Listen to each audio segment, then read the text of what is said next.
Қайырлы күн достар, бүгін сіздерге ең дәмді сырникінің рецептімен бөлісемін.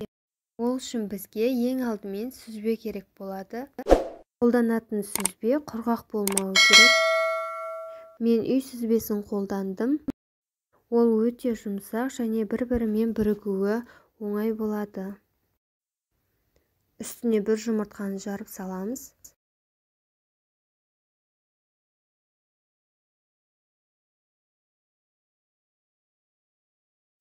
Шекер мен ұнды мөлшерімен қосып алдым. Қоспалардың мөлшері төменде описанияда көрсетілген.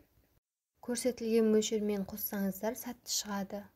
Сырниктеріміз жақсы бірігу үшін миксерлеп алдым.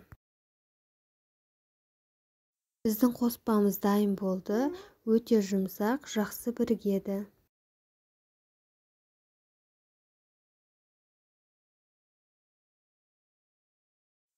Ал енді сырниктерді дөңгелек формаға келтіреміз.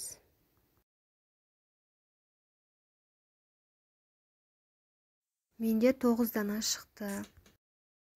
Табаны алдын ала қыздырып, сары майды ерітеміз. Мен осы майда қуырдым. Орнына күнбағыс майын қолданса да болады. Сіздерге видео пайдалы болды деген сенімдемін. Менің каналыма тіркеліп, қоңыраушаны басып қойыңыздар. Бұйырса алдағы уақытта пайдалы рецепттер болып тұрады.